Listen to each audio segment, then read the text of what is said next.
majstrom sveta? No, pocit je to dobrý, ale keď si pomyslím tú drinu, čo som po tie roky drel a výsledky žiadne, tak nakoniec to stalo za to. Ako ste spokojní s dnešnou úrovňou súťaže? Na to, že je to prvýkrát, tak celkom fajn. Áno, ja som zabudol ešte v tom úvode prizvukovať, že je to 0. ročník, takže ja poprosím ešte jeden potlesk kvôli tomu, že sme to vôbec boli schopní zorganizovať tu v Trebišove. Môžete dať.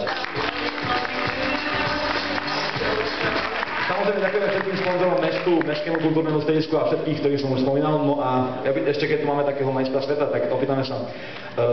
Je to veľa odriekania, že samozrejme, a všetky tej driny, ale je to také, je to viac menej o tej zábave, alebo dá sa s tým aj dokonca uživiť z kulturistiku, ako tu u nás na Slovensku, myslím. No, ja si myslím, že tu u nás na Slovensku asi ťažko, ale keď je človek, že sa dá hýbať v tých kruhoch a je trošku pohnúť aj západ, tak sa dá na západe určite aj.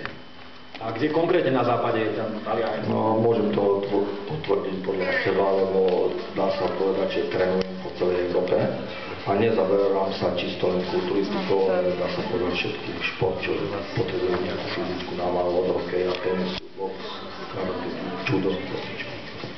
Ono dalo by sa povedať, že kulturistika nie je len o fyzickom výzore, ale je to aj tak trochu o psychike a o tom vyžarovaní, že? Rozhoduje to v prípade porody? Ja by som tak je.